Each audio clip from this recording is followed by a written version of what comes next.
자, 여러분 안녕하세요. 2학기 계약을 온라인 수업으로 계약하게 돼서 좀 아쉽습니다. 그래도 여러분 다 건강하게 방학 잘 보냈다고 생각이 되고 오늘 하루 온라인 수업 잘 들었으면 좋겠습니다.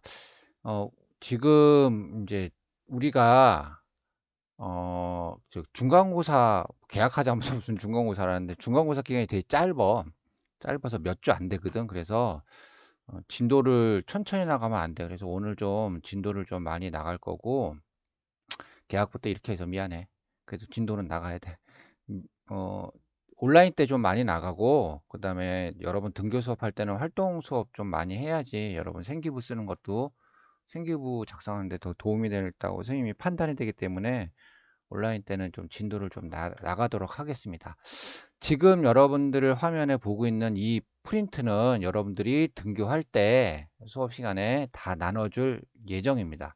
그 다음에 지금 이 자료는 온라인 클래스에 공지사항이나 뭐 거기 업로드하는 곳에다가 다 업로드 해 놓을 예정이니까 거기서 다운받아서 써도 되고, 다운받아서 쓰더라도 출력이 안 되는 학생들은 선생님이 다 해줄 예정이니까 굳이 뭐 출력하려고 많이 애쓰지 않아도 됩니다.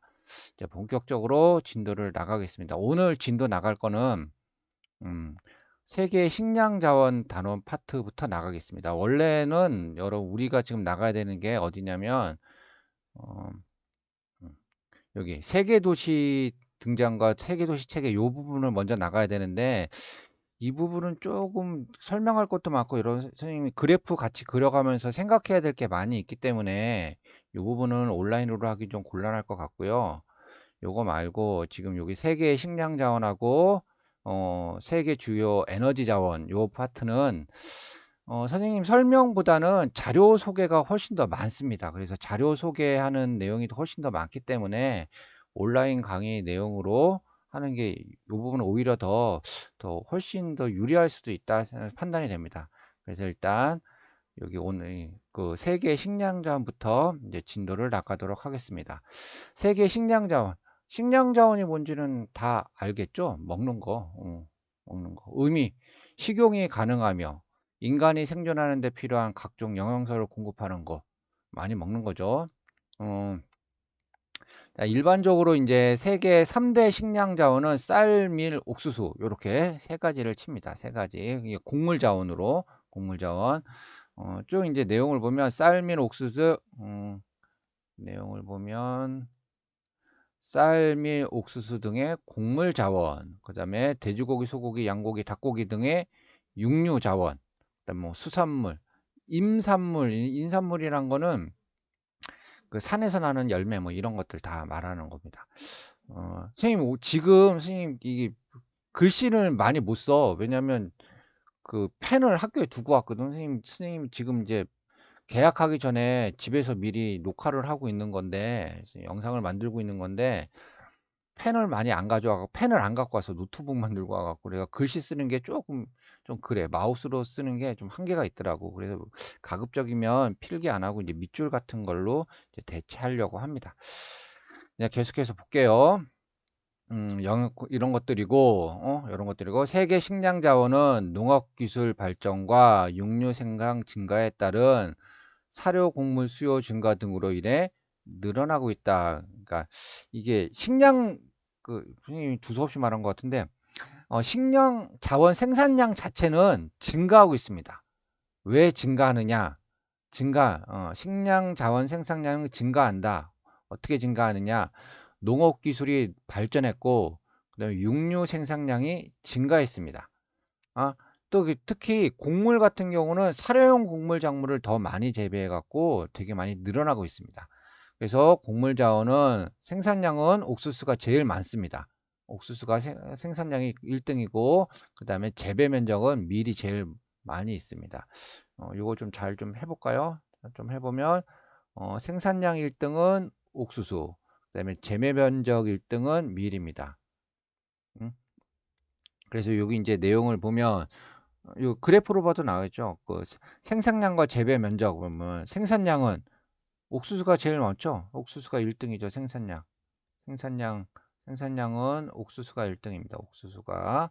하지만 재배 면적 자체는 요거죠. 요거 하얀 요거 다른 색깔 약간 좀 밝은 색깔 옥수수는 2.0인데 밀은 2.2죠. 그래서 재배 면적은 밀이 제일 높다라는 걸 알 수 있습니다. 그 다음에 육류자원 고기, 여러분 다 고기 좋아하죠. 학교 급식 고기 빠지는 날 없죠. 육류 사육두수, 사육두수 그러니까 그 키우는 마리수는 소가 제일 많고 양, 돼지 순으로 많습니다. 그 다음에 생산량 자체는 돼지가 제일 많답니다. 그러니까 돼지가 그 뭐지 그거를 해야 돼. 그러니까 그 도축하는 과정까지 걸리는 시간이 소보다 훨씬 짧아서 빨리빨리 많이 그러니까 빨리빨리 해서 그 금방금방 먹어치울 수 있는 아니 금방금방 먹어치울 수 있는 아니 고기니까 이렇게 이렇게 표현해도 되지. 그런 거야. 근데 소는 좀 시간이 좀 오래 걸리고 고런 내용입니다. 그러니까 그다음에 소도 이제 물론 되게 큰데 돼지 한 마리에서 나오는 양이 생산량 자체가 소보다 더 많은 것 같아요. 그래서 그 사육두수 키우는 마리수는 그러니까 마리수는 소가 제일 많은데 생산량은 돼지가 제일 많습니다. 좀 웃기죠. 그래서 소 가축 사육두수는 소가 이만큼 1등입니다. 근데 생산량은 돼지가 제일 많다 이렇게 되어 있습니다. 그 다음에 작물별 세계 생산량이 대륙별 생산량이 차지하는 비율 이렇게 되어 있습니다. 작물별이야 작물별. 이 작물별이니까 곡물을 말하겠지. 그래서 쌀, 밀, 옥수수 이렇게 나와 있습니다. 그래서 쭉 이제 살펴보면 특징적인 게 뭐냐면 아시아에서는 쌀의 퍼센트가 월등히 높습니다. 월등히 높죠. 그 다음에 밀 퍼센트가 높은 것도 역시 아시아입니다. 아시아. 밀도 아시아. 그 다음에 옥수수 같은 경우는 아메리카 지역에서 훨씬 더 많이 생산을 합니다. 근데 이 아시아에서 생산하는 옥수수와 아메리카에서 생산하는 옥수수는 약간 조금 사용처가 많이 좀 달라요. 아메리카 같은 경우는 사람이 먹기 위한 생산량이라기보다는 아메리카에서 생산하는 이 옥수수는 대부분 사료 작물입니다. 그러니까 소나 돼지를 먹이기 위한 사료 작물로 가축 먹이로 키우는 게 옥수수 이렇게 되어 있습니다. 요런 게 좀 차이 난다. 이거 살펴보면 됩니다. 그다음에 이제 요 식량 자원하고 이런 데 자원 파트나 다가면 이렇게 그래프가 많이 나오는데 그래프에 너무 많이 매몰되면 이 단원이 너무 어려워. 가끔가다 시험 때 되면 선생님한테 이런 거 물어보거든. 선생님 그거 다 외워야 돼요? 라고 물어보는데 그렇게 물어보면 내가 할 말이 없거든. 외워야 되냐고. 그러니까 이거를 암기한다는 개념이라기보다는 그다음에 자료값도 계속 바뀌어 막 수시로 바뀌기 때문에 이런 식으로 그냥 대략적으로만 분포하는구나라고만 알아두는 게 더 좋을 듯합니다. 그다음에 그 다음 페이지 이제 보겠습니다. 자, 그다음에 주식의 재료와 작물 기원지 및 전파 확산 경로 이렇게 되어 있습니다. 그러니까 우리나라 같은 경우는 쌀이 주식이죠. 그러니까 주로 먹는 식재료의 기원지. 그러니까 쌀 같은 경우는 이 동남아시아 이쪽 이 근처에서 시작됐다고 합니다. 이 근처에서 시작돼 갖고 여기서 이제 주로 여기서 이제 확산이 되고 있죠. 확산. 그래서 쌀은 이렇게 이제 퍼져나가는 게 이제 나타나고 밀 같은 경우는 주요 이제 이제 맨 처음 시작된데 여기 서남아시아 건조 지역에서 먼저 시작이 돼서 다른 지역으로 퍼져나갔고 옥수수는 아메리카 지역에서 맨 처음에 시작이 돼서 퍼져나갔다 이렇게 됩니다. 이게 어떻게 퍼져나갔다 이거보다는 작물의 기원지의 위치를 좀 알아두는 게 좋습니다. 위치. 예를 들어서 가끔 가다 보면 이제 여기에 이제 요걸로 할까? 이걸 가려. 여기 이런 식, 아이, 왜 이래? 아, 이거 쓸라. 여기 A, 여기 B, C 이렇게 놓고 A, B, C 작물에 대한 뭐 이런 식으로 해갖고 가끔데 시험에 나올 때가 있으니까 이거 위치를 잘 알아두면 되겠습니다. 위치. 작물의 기원지와 이동 경로 이렇게 나와 있죠. 그러니까 작물의 기원지가 밀은 서남아시아, 그다음에 쌀은 그 동남아시아나 남부아시아 이쪽 지역, 그다음에 옥수수는 아메리카 지역에서 주로 그 기원했다 이렇게 하면 되겠습니다. 간만에 하려고 하니까 선생님도 좀 약간 좀 버벅대는 것 같네. 자, 그다음에 주요 곡물 자원의 특징과 이동 이제 내용 있습니다. 이제 그래 주요 곡물 자원을 이제 수출하고 수입하는 나라들이 있는데 이제 이거는 이제 상식적으로 이제 생각해봐. 그 먹는 식량 자원을 수출을 한대. 우리나라에 그러니까 자국에 만약에 식량 자원이 모자르면 수출 안 하겠지. 그러니까 자국에서 남는 거야. 자국에서 남는 국가들이 이제 수출을 합니다. 그런데 식량 작물이 남으려면 생산량이 많은 거잖아.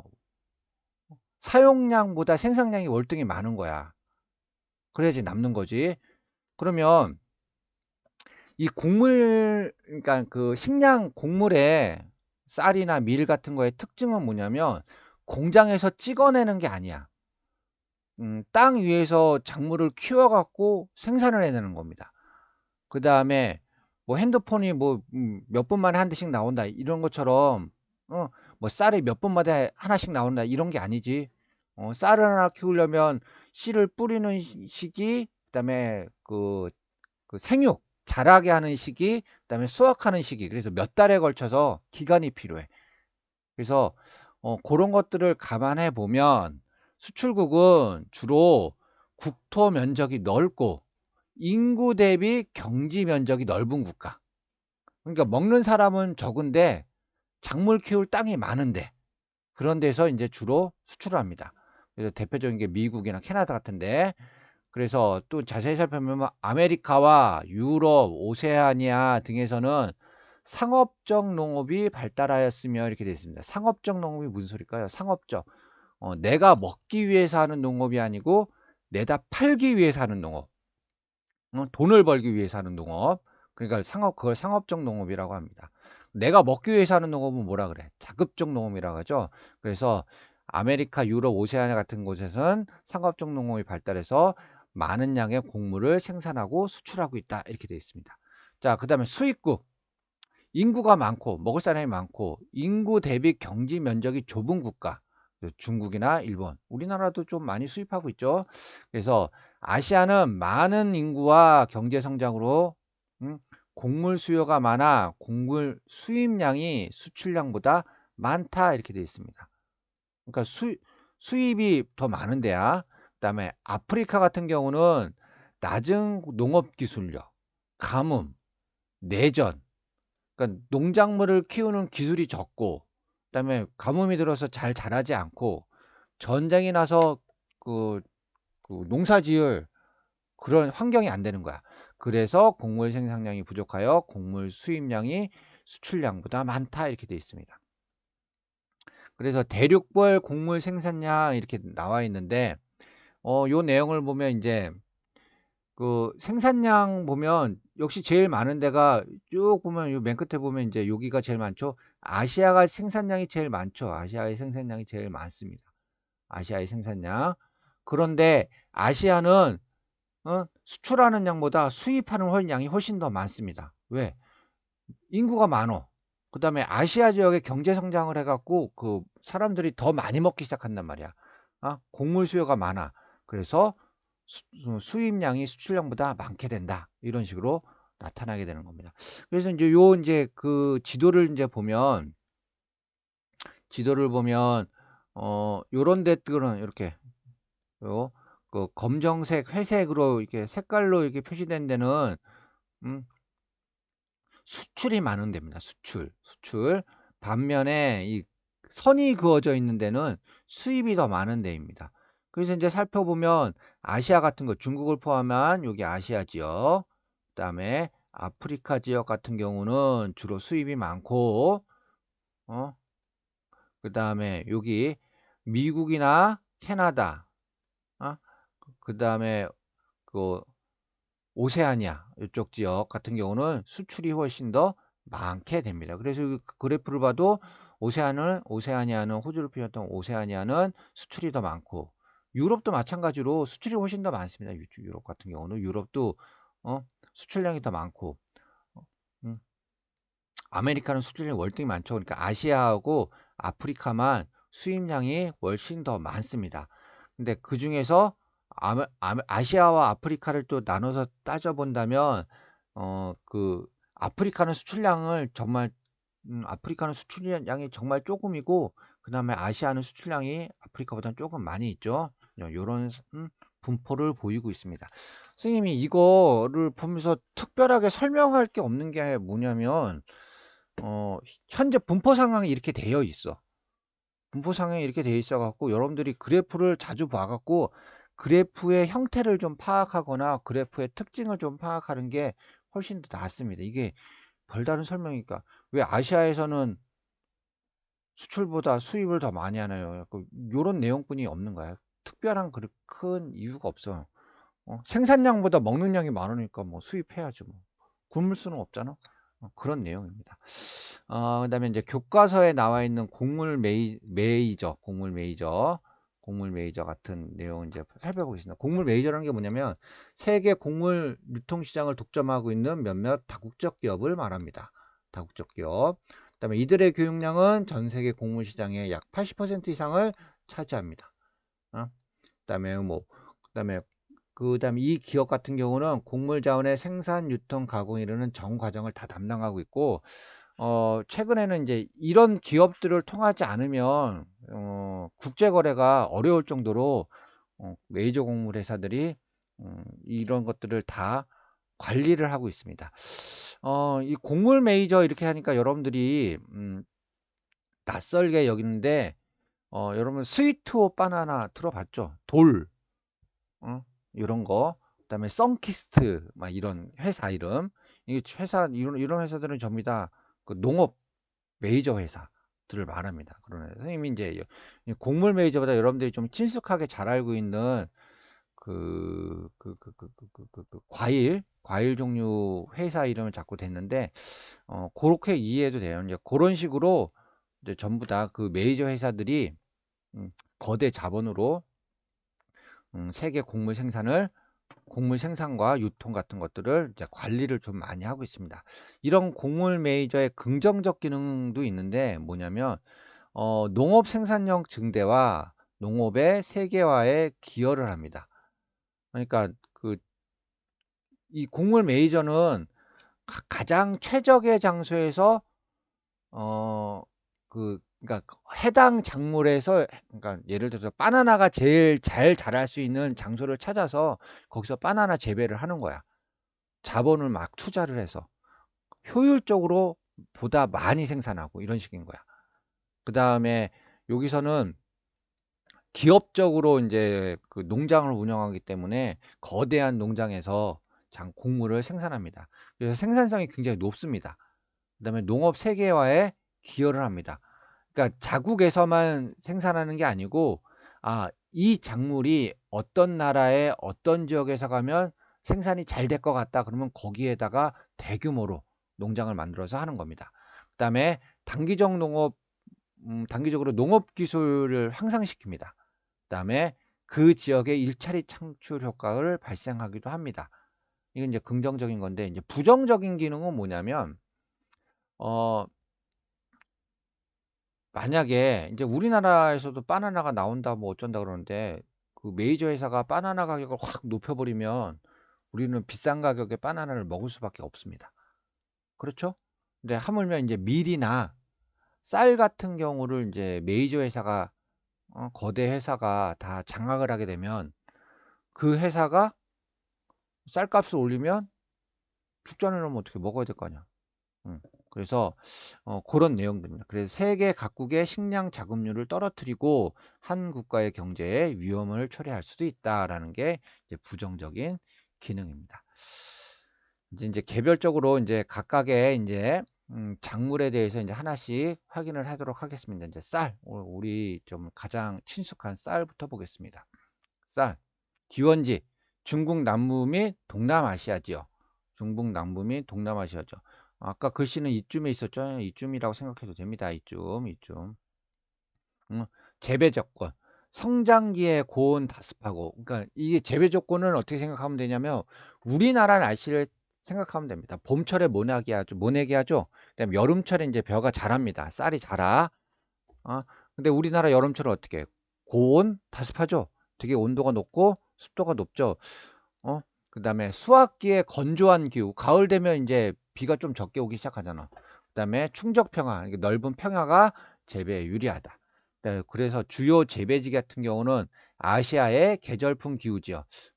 여기 보면 아시아의 계절풍 기후죠. 요 동네죠. 요 동네. 아시아의 계절풍 기후지요.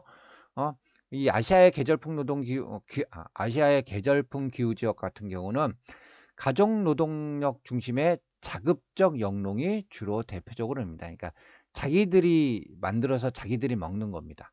자기들이 먹는 거, 자급자족. 그다음에 또 어디가 또 대표적이냐면 미국 캘리포니아 일대. 그러니까 좀 확대해서 가야겠는데, 캘리포니아 요 동네입니다. 요 동네, 요 동네, 요 동네, 요 동네, 요 동네, 요 동네. 점 찍은데 너무 점을 많이 찍었나? 요 동네, 여기 캘리포니아 일대, 여기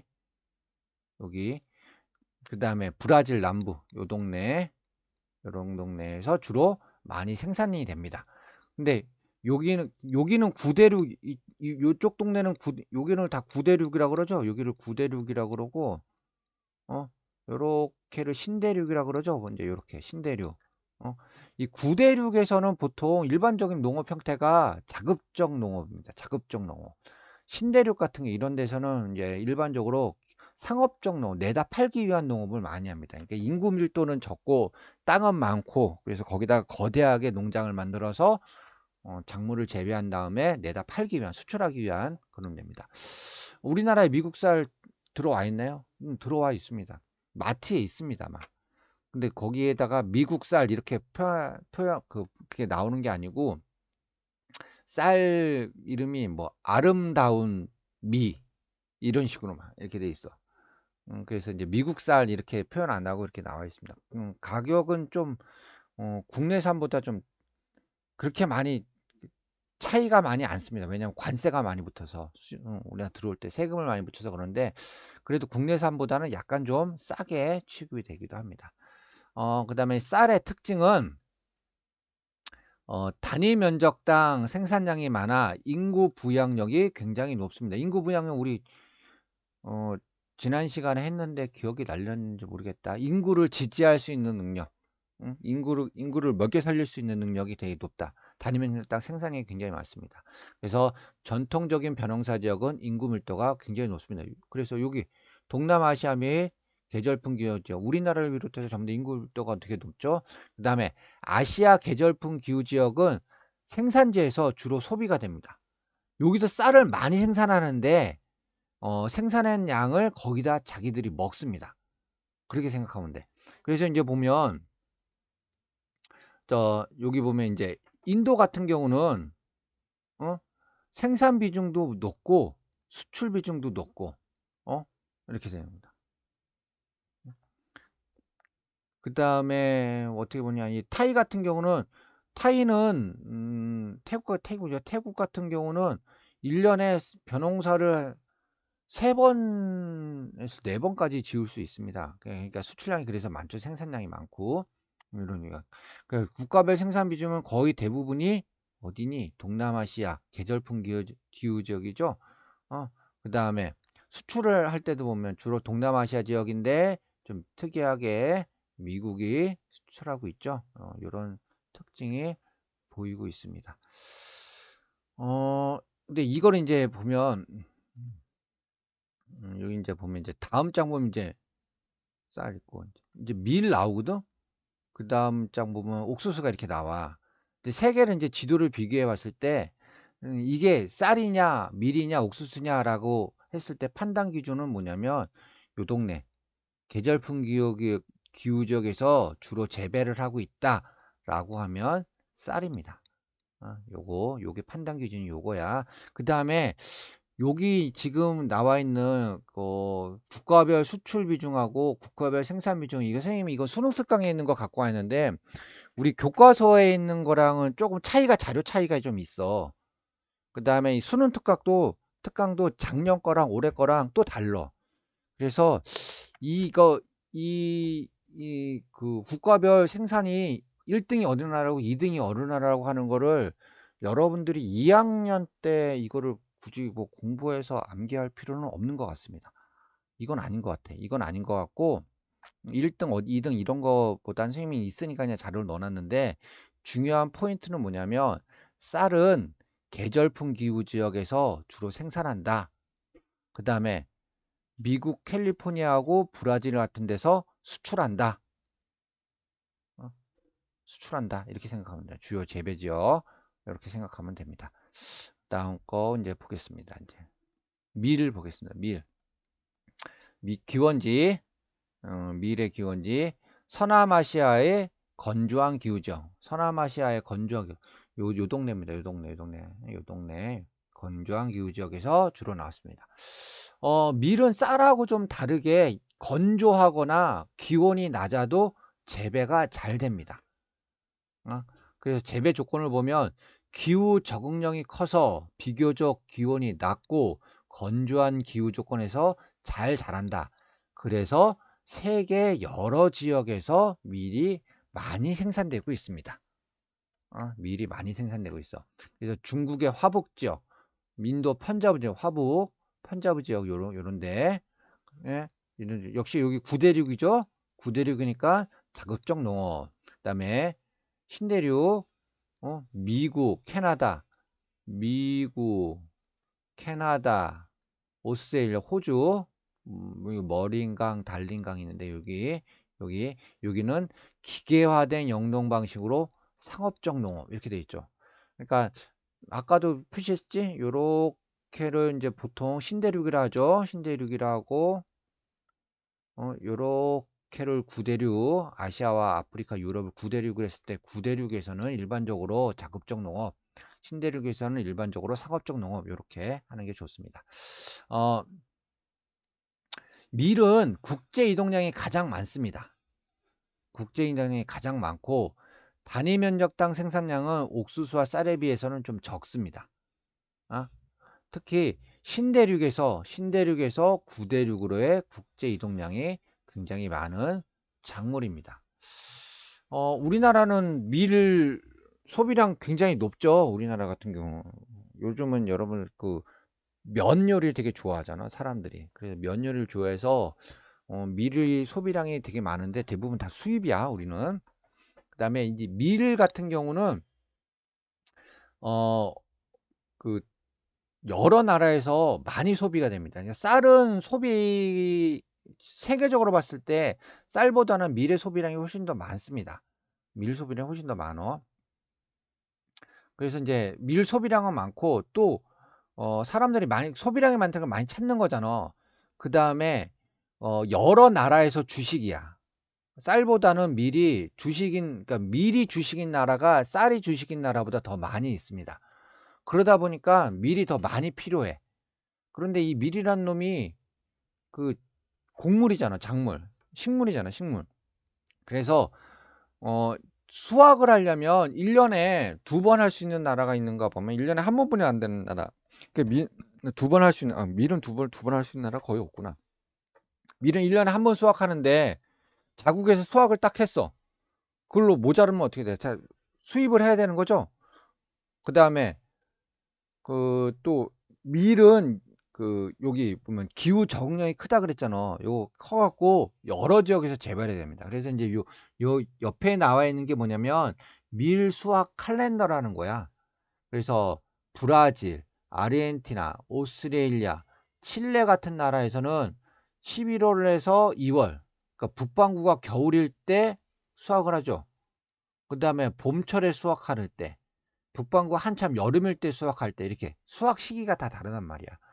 그럼 여기서 수확할 때는 여기는 밀값이 싸겠지. 여기는 밀값이 밀값이 어떻게 돼? 좀 비쌀 거고. 이런 식으로 이제 왔다 갔다 왔다 갔다 왔다 갔다 이동을 하게 됩니다. 이동. 말이 좀 이제 좀 약간 좀 이상한 것 같은데, 다시 천천히 하면은 밀은 쌀보다는 이동량이 많어. 왜냐? 소비량이 더 다양한 지역에서 많이 소비되기 때문에. 그다음에 생산지에서 소비도 하지만 생산하지 않는 지역에서도 밀 소비는 많이 있다.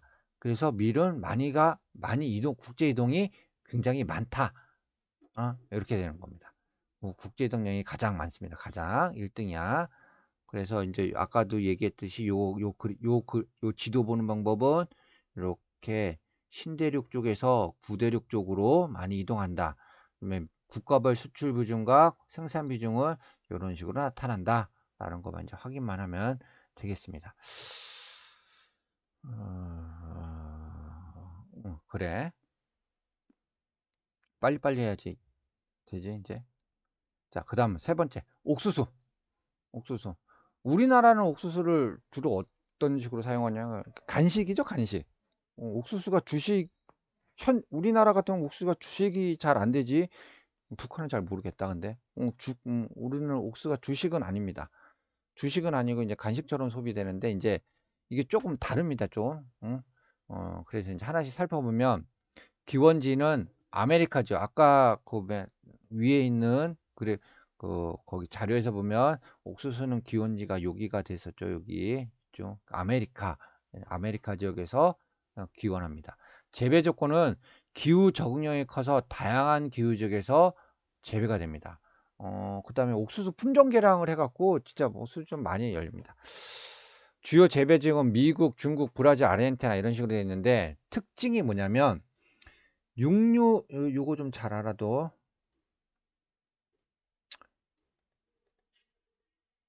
육류 소비가 늘면서 가축의 사료로 많이 사용됩니다. 그 다음에 최근에는 바이오 에탄올의 원료로 이용되면서 수요가 급증하고 있습니다. 그러니까 이 옥수수란 작물은 사람이 먹기 위해서 사용될 수도 있지만, 그거보다는 사람이 먹는 게 아니고 소나 돼지한테 먹이기 위해서 작물을 재배하는 거야. 그래서 그 사료용 옥수수는 여러분들이 이제 그 마트에서 이제 파는 그런 옥수수하고는 좀 다릅니다. 알이 굉장히 굵고 맛이 그렇게 없답니다. 선생님 아직 선생님 먹어보지 못했는데, 알이 크고 알도 되게, 그러니까 옥수수 하나에서 나오는 양 자체가 되게 많은 거야. 우리가 이제 마트에서 사 먹는 옥수수 같은 경우는 뭐 찰지고 단맛이 있고 이런 것들을 더 높이기 위해서 품종을 개량해 갖고 수확량이 작지만 보다 더 맛있는, 사람이 먹기에 맛있는 옥수수로 이제 재배가 이제 품종이 개량돼서 나오는 거고요. 사료용 옥수수는 그냥 달리는 수확량이 많게, 그렇게 해서 이제 생산하는 옥수수가 이제 사료용 옥수수입니다. 그래서 이제 또 자세히 살펴보면 옥수수는 세계 여러 지역에서 다양한 용도로 소비되는데, 중남부 아메리카와 사하라 이남 아프리카에서는 주식으로 소비한다. 중남부 아메리카, 여기죠, 여기 요 동네.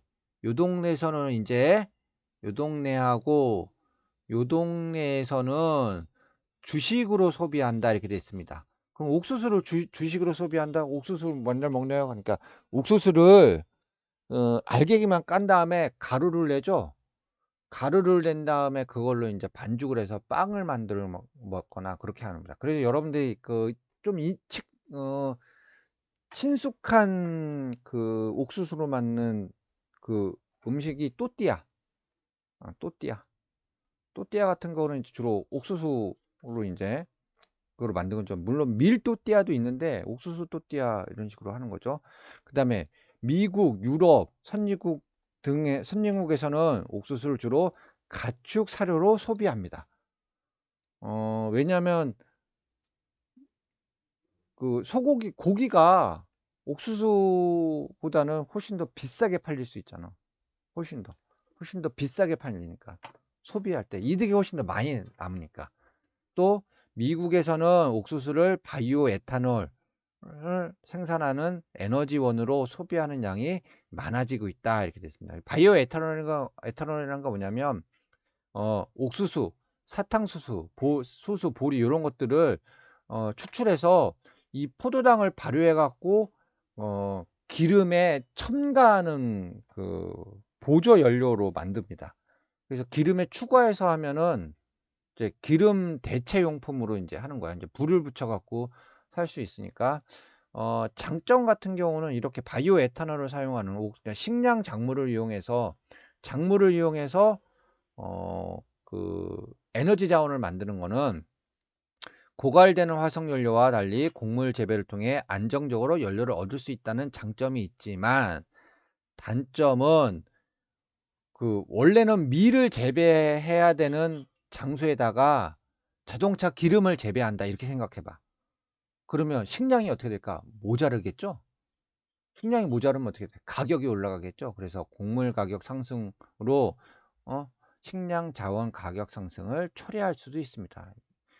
선생님이 이게 마우스로 하니까 이 선이 이렇게 똑바로 안 되고 가다가 한 번씩 올라가. 왜 이렇게 되는지 모르겠어요. 이게 한번 좀 잘 되네. 신경 써서 한번 해볼겠는데 여기를 이렇게 쭉 밑줄 치는 거예요. 이렇게.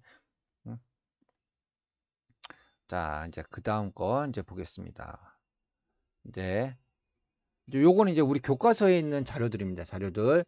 쌀의 1인당 일별 소비량, 밀의 1인당 일별 소비량 이렇게 되어 있습니다. 이거 가까운 거 먼저 볼게요. 쌀 1인당 일별 소비량 본다면 역시 요 동네가 가장 많이 나타나고 있죠. 요 동네가 제일 많이 나타나고 있습니다. 그래서 쌀 같은 경우는 아시아 계절풍 기후에서 주로 재배, 소비 지역도 대부분 이 지역. 그래서 동남아시아, 동부아시아 계절풍 기후 지역은 1인당 일별 소비량이 많다. 여기서 만들어서 여기서 주로 먹으니까 1인당 일별 소비량이 많다. 이렇게 되는 겁니다. 그다음에 밀. 자, 밀은 건조한 기후에서도 재배가 가능하며 쌀보다 생산 및 소비의 지역적 분포가 고르다. 특히 건조 기후라 건조 기후라고 나타나는 지역에서는 밀에 대한 의존도가 높기 때문에 1인당 일별 소비량이 이들 지역에서 높게 나타난다. 그래서 여기도 건조 기후 지역. 여기 요 동네 같은데 대표적인 게 건조 기후 지역. 여기도 이제 대상 여기 끝에는 지중해성 기후가 나지만 요 아래쪽에는 건조 기후가 나타나죠. 그러니까 여기는 밀의 1인당 일별 소비량이 굉장히 높게 나타난다. 이렇게 나타나는 거 있습니다. 그다음에 돼지고기 1인당 소비량. 돼지고기 1인당 소비량의 특징은 이거 잠깐만 확대하면 돼지고기 1인당 소비량의 특징은 뭐냐면 지금 자료 없음에 요 동네는 자료가 없죠. 요런데. 요 동네는 자료가 없죠. 요런데. 요 동네는 터키 이런데 없습니다. 여긴 전부 다 보니까 이슬람 국가죠. 이슬람 국가에는 종교적으로 돼지고기를 먹지 않죠. 그리고 요것만 딱 봐도 이건 돼지고기 이게 바로 이제 알 수가 있습니다. 그거 이제 해놓고 이제 또 이제 계속 보면 이슬람교를 믿는 지역에서는 종교적으로 귀폐하는 음식이기 때문에 북부 아프리카와 서남아시아일 때는 1인당 일별 소비량이 적다 이렇게 나왔습니다. 그 다음에 선진국에 해당하는 유럽 지역 역시 육류를 좋아하는 양놈들 1인당 일별 소비량이 굉장히 높죠. 근데 우리나라도 꽤 못지않게 되게 돼지고기 소비량 높습니다. 자, 이제 그 다음 거 이제 계속 이제 보면 여기 요거는 뭐냐면 단위 면적당 생산량하고 생산량 대비 수출량입니다. 수출량. 그래서 이제 단위 면적당 생산량은 요거 진한 거죠. 단위 면적당 생산량은 옥수수가 제일 많습니다. 근데 생산량 대비 수출량은 밀이 제일 많습니다. 여기 좀 특징이야. 그래서 쌀은 주로 계절풍의 영향을 받는 아시아에서 생산 소비되므로 국제 이동량이 적다. 수출량이 적죠. 왔다 갔다 하는 수출량이 되게 적죠. 옥수수는 재배 조건이 까다롭지 않고 생육 기간이 짧으며 단위 면적당 생산량이 주요 곡물 중 가장 많다. 단위 면적당 생산량이 제일 많다. 옥수수. 요걸로 옥수수, 그다음에 요걸로 밀 이렇게 하면 되겠죠. 밀은 주요 생산지와 소비지가 다른 경우가 많아 국제 이동량이 가장 많다. 수출량 비중이 생산량보다 수출량 비중이 굉장히 높은 거죠. 그러니까 100을 생산했다면 4분의 1을 수출하는 거야. 밀 같은 경우는. 근데 쌀은 어떻게 돼? 100 중에 5%만 수출하는 거죠. 그러니까 되게 좀 적다 이렇게 나타나면 할 수 있겠죠. 요런 특징이 나타납니다.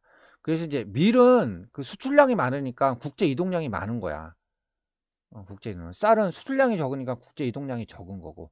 그런 특징이 있습니다. 자, 그다음에 우리가 좋아하는 고기 보겠습니다. 고기. 주요 가축의 생산과 이동. 목축업. 가축을 생산하는 건 이제 목축업이죠. 육류, 소, 돼지, 양, 닭 이런 거 키우는 전부 다 그런 걸 다 목축업이라고 합니다. 인구 증가와 소득 수준 향상, 그다음에 식생활 변화로 축산물 소비량이 증가하고 있습니다. 전 세계적으로. 어, 당연하죠. 너 고기 먹으러 가자 그랬을 때 싫어하는 사람 별로 없죠. 그래서 돈이 있으면 고기를 많이 사 먹을 수 있게 되는 거죠. 그러니까 경제가 많이 세계 경제가 예전에 비해서 많이 성장을 하고 그다음에 어 그 식생활 자체가 예전처럼 소 한 마리를 겨우 인제 그러니까 그러니까 이렇게 소고기를 먹는 것이 되게 뭐 '특별한 날에만 먹는다.' 이런 개념이 아니잖아요, 요즘은. 돼지고기 먹는 게 특별한 날에만 먹는다 이런 게 아니잖아요. 인제 그냥 밑반찬으로 많이 나오고 우리 점심 급식 생각해 보면 소, 돼지, 닭, 생선 이 4가지 중에 한 가지 4가지는 4가지 중에 한 가지는 꼭 반찬에 올라온단 말이야. 그러니까 식생활이 이렇게 변했어. 그래서 목축업이 굉장히 발달하게 됩니다. 전 세계적으로. 그다음에 최근에는 또 축산물의 국제 이동량이 증가하게 됩니다. 사람들이 많이 찾으니까. 그래서 인제 대표적으로 인제 소부터 보면 소의 특징은 농경 사회에서 노동력을 대신하는 동물로 일찍부터 가축화됐습니다. 그래서 그다음에 소는 고기를 비롯해서 우유, 치즈, 버터 같은 유제품을 같이 제공하는 특징이 있습니다. 그래서 소 같은 경우는 아메리카, 오스트레일리아 등에서는 대규모 농장에서 방목의 형태, 방목 풀어 키우는 거죠. 들판 같은 데 푹 풀어 키워서 키우는 형태입니다. 음. 그래서 진짜 더 좀 더 자세히 살펴보면 소 같은 경우는 미국, 브라질, 오스트레일리아 등 신대륙에서는 위치한 국가에서는 기업적인 목축 형태로 사육되며 이렇게 되어 있습니다. 기업적인 목축 형태니까 이 기업이 소를 먹으려고 소를 키우는 거 아닐 거 아니야. 어? 그렇지. 화이자사가 소를 아니 화이자사? 화이자가 소를 키우는 게 아니잖아.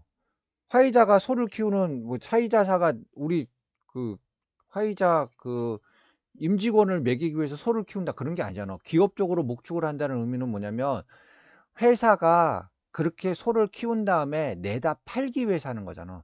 그래서 이런 신대륙에서는 기업적 목축 형태로 키워 갖고 수출을 많이 하는 겁니다. 수출을 많이 하는 거.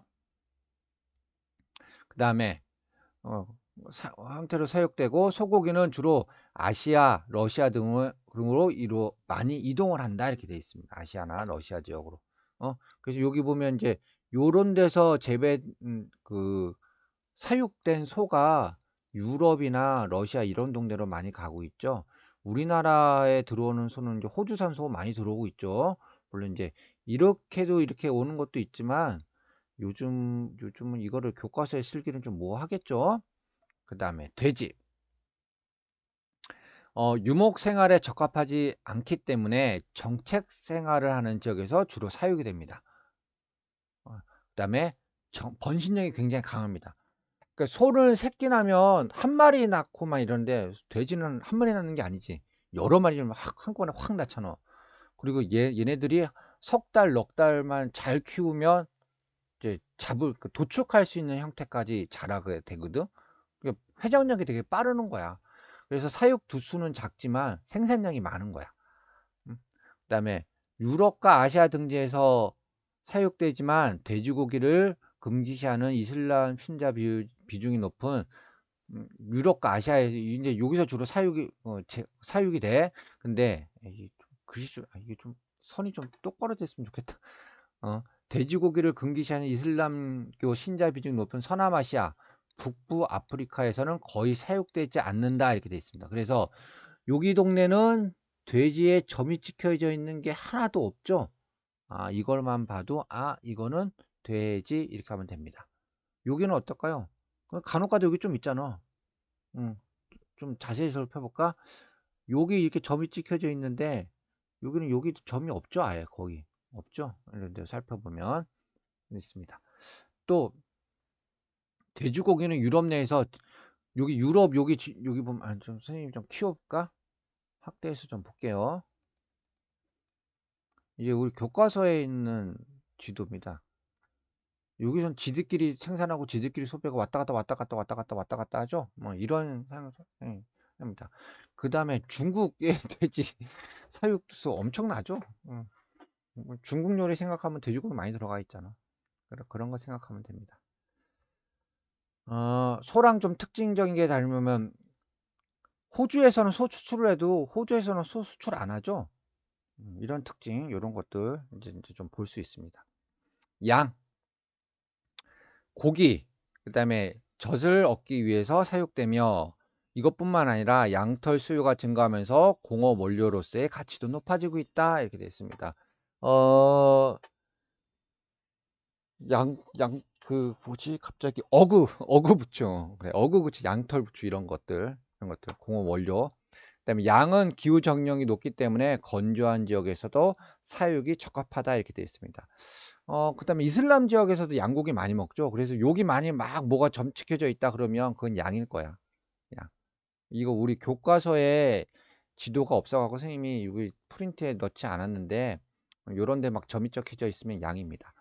그다음에 구대륙의 건조지역 아시아에서는 주로 유목 형태로 사육되며 신대륙의 건조기후 지역에서는 오스트레일리아, 아메리카 같은 데서는 기업적 목축 형태로 사육된다 이렇게 됐습니다. 요런 데 있고 요런 데 이건 돼지고기지.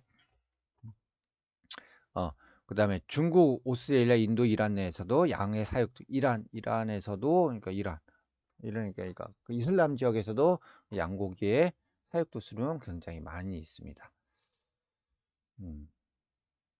여기까지가 이제 그 식량 자원의 내용입니다. 잠깐 쉬었다가 에너지 자원 계속해서 하도록 하겠습니다.